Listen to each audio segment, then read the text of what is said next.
नमस्कार बैलगाडी मालक, स्वागत आहे तुमचं तुमचा सर्वांचा आवडतो युट्यूब चॅनल महाराष्ट्राची परंपरा आणि संस्कृती. मी आज आलोय मोजे खटाव, बुरकवडी फाटी, तालुका खटाव, जिल्हा सातारा या ठिकाणी. दिनांक 29 जुलै 2026 रोजी साहित्यरत्न लोकशाहीर डॉक्टर अण्णाभाऊ साठे यांची जयंती निमित्त भव्य दिव्य एक जुनं पारंपरिक दुसरा बैल मैदान आहे. त्या मैदानाचा आढावा घेण्यासाठी आलो. आपल्यासोबत या ठिकाणी आयोजक कमिटी उपस्थित आहे. एकंदरीत जाणून घेऊ कसं नियोजन आहे 29 जुलै दुसरा बैल मैदान. वैभव साहेब नमस्कार. नमस्ते. काय सांगाल बैलगाडी मालकांना 29 तारखेला आपलं पारंपरिक अण्णाभाऊ साठे जयंती निमित्त मैदान आहे, कसं नियोजन आहे यावेळेस? पहिल्यांदा सांगायचं म्हणजे आपल्या बैलगाडी क्षेत्रात ज्यांनी आजपर्यंत परिश्रम घेतला बंदी उठवण्यासाठी, म्हणजे त्यांनी पूर्ण त्यांचं म्हणजे वेळ, म्हणजे एवढा वेळ कोण खर्च करत नाही आयुष्यात.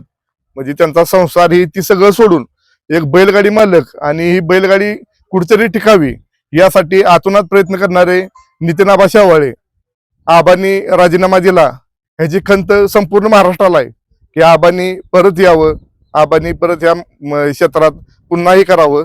ही आमची सर्व बैलगाडी मालक, आयोजक आणि या खटावच्या गावच्या वतीनं मी आबांना एकच विनंती करतो, आबांनी पुन्हा या ह्याच्यात यावं, पुन्हा त्यांनी अध्यक्षपदाची धोरा सांभाळावी.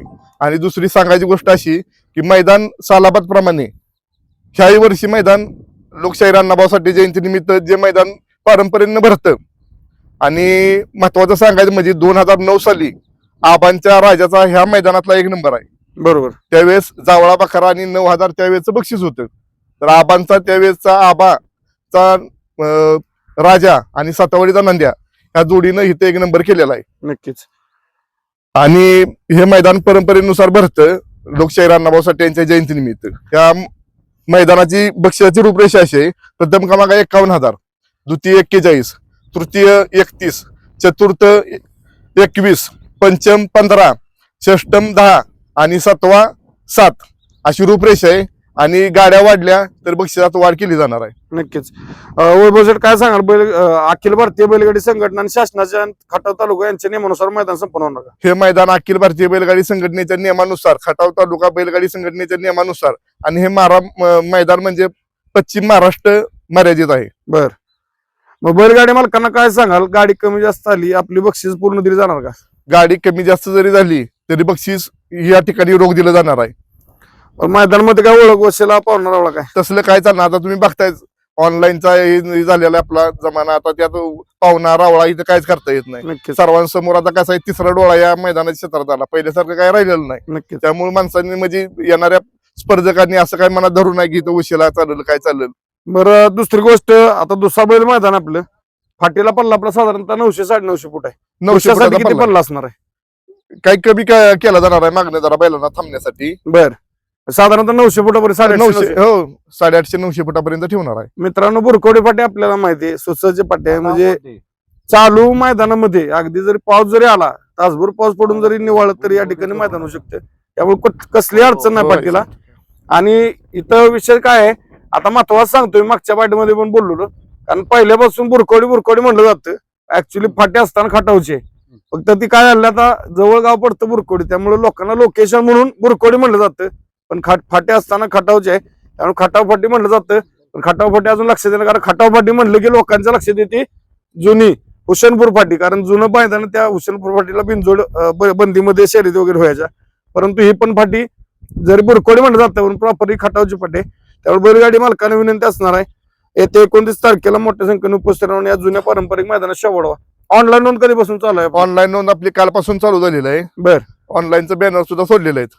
काय सांगाल बैलगाडी मालकांना ऑनलाईन नोंदी संदर्भात? बैलगाडी मालकांना एक मी आव्हान करीन की जेवढ्या लवकर होईल तेवढ्या लवकर बैलगाडी मालकांनी गाड्या नोंद करून सहकार्य करावं कमिटीला. कारण आता कसं आहे, आजचा दिवस, उद्याच्याला बेंदूर आहे. बेंदूर सणानिमित्त म्हणजे आपल्या जिव्हाळ्याचा सगळ्यांचा सण आला जो बैलगाडी क्षेत्रात. बरोबर. त्याच्यामुळे प्रत्येक जण त्या ह्याच्यात असणार आहे.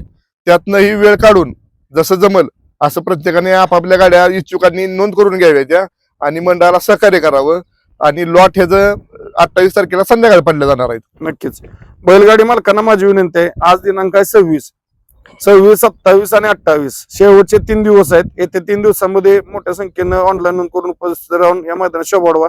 कारण जुनं पारंपरिक तारखेनुसार मैदान येतं, म्हणजे प्रत्येक वर्षी जयंती आली की या ठिकाणी आवर्जून हे मैदान होत असतं, कुठलाही खंड पडत नाही. माझी विनंती आहे लवकरात लवकर ऑनलाईन करून सहकार्य करा. उद्या बेंदूर असणार आहे, त्यामुळे उद्या दिवसात मला वाटतं तेवढी नोंद होईल, परंतु परवा दिवशी पूर्ण दिवस आहे आपल्याकडे. फक्त वेळेत नोंद करा, सहकार्य करा. 28 तारखेला या मैदानाच्या लावलॉट जाहीर होतील. काय सांगाल वैभव शेठ अजून बैलगाडी मालकांना मैदान संदर्भात काय आव्हान कराल? मी आव्हान एवढंच करीन बैलगाडी मालकांना की कुठल्याही अफवांना बळी पडू नका. मैदान हे 29 तारखेला होणार आहे का तर होणारच आहे. गाड्या कमी जास्त झाल्या, बक्षिसात बदल केला जाणार नाही. नक्कीच. पण आपली बक्षीस जे आहे- परमिशन कुठपर्यंत आली आता? आपलं परमिशन झालेलं आहे मैदानाचं सगळं. बर, मैदानाचं परमिशन ही त्याची कॉपी ग्रुपवरती सोडण्यात येईल. नक्कीच. बैलगाडी मालकांना लक्षात घ्या, आता फाटी सांगा नको आपल्याला. फाटीचा इतिहास माहिती, फाटीवरती ह्या जेवढे पण मैदान होतात चांगले भरतात आणि फाटी पळायला चांगले. आजूबाजूला काय अडचण नाही, कुठल्या प्रकारे खड्डा खुड्डा किंवा नुकसान धोकादायक असं काय नाही. त्यामुळे फाटीला या गाड्या येतात. आणि बैलगाडी मालक महाराष्ट्रातला असा आहे की असा बैलगाडी मालक असेल की जे ह्या फाटीवरती पळलेले नाहीत. त्यामुळे इथल्या फाटीची मैदान व्यवस्थित पार पडतात. 29 तारखेला असं सुंदर आणि पारदर्शक मैदान संपन्न होतोय अण्णाभाऊ साठे यांच्या जयंतीनिमित्त. तरी माझी बैलगाडी मालकांना विनंती आहे, लवकरात लवकर ऑनलाईन करून आयोजकांना सहकार्य करा, जेणेकरून 28 तारखेला लॉट जाहीर होतील आणि 29 तारखेला मैदान सकाळी लवकर चालू होईल. आणि पावसात जरी अपडेट असेल तर आपल्याला वेळोवेळी या ठिकाणी अपडेट दिली जाईल. कुठल्या आपण बळी पडू नका. वैभव शेठ जातो आता काय सांगाल बैलगाडी मालकांना? बैलगाडी मालकाने एक सांगेन की खटाव तालुका बैलगाडी संघटना यांच्या मान्यतेनुसार हे मैदान आयोजित केलेलं आहे आणि आबांचाही फोन झालेला आहे. बर, आणि आबांनी सांगितलेलं आहे की कुठेही मैदान कुठल्याही थांबू नका, बर, मैदान चालू राहून द्या, ह्यात खंड पाडू नका. बर. आणि त्या सूचनेनुसारच आम्ही या ठिकाणी हे मैदान आयोजित केलेलं आहे. नक्कीच. मित्रांनो, आता परवा दिवशी बघताय आपण आबांनी या ठिकाणी राजीनामा जाहीर केल्यानंतर बैलगाडी क्षेत्रामध्ये थोडी नाराज झाली. बैलगाडी मालक असतील, सगळे घटक. एक चांगला ज्या माणसांनी या ठिकाणी तन मन धनानं आपलं कार्य केलं आणि अचानक आबांनी परवा निर्णय दिल्यानंतर बरेचसे आबांना फोन गेले. आबांनी सगळ्यांना सांगितलेलं आहे, तालुका कमिटीच्या वतीनं, खटाव तालुक्याच्या वतीनं या ठिकाणी अध्यक्ष असतील, उपाध्यक्ष असतील, राहुल बाप्पा असतील, रविभाऊ किंवा बाकीचे जेवढे पदाधिकारी आहेत, तुषार पवार असतील, संजय भाऊ असतील, सर्वांनी या ठिकाणी कॉल केला, आबांशी चर्चा केली, आपण चर्चा केली.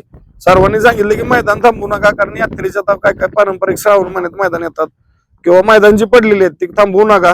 या ठिकाणी संघटनेत राजीनामा जर दिला असला तरी ते संघटनेतच आहेत, त्यामुळे बैलगाडी मालक आहेत. त्यामुळे आबांनी सांगितले कुठल्याही प्रकारे मैदान थांबवू नका.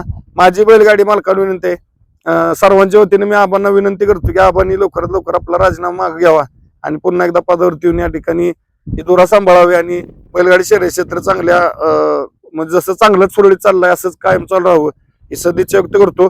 आणि जाता जाता माझी पुनश्च एकदा सर्व बैलगाडी मालकांना विनंती की लवकरात लवकर दुसरा बैल मैदान खटाव फाटी या मैदानाच्या ऑनलाईन सुरू आहे. 28 तारखेला या मैदानाची लावलॉट जाहीर होतील. कुठल्याही आपण बळी पडू नका, लवकरात लवकर ऑनलाईन करून सहकार्य करा. हे बोलतो आणि थांबतो. धन्यवाद.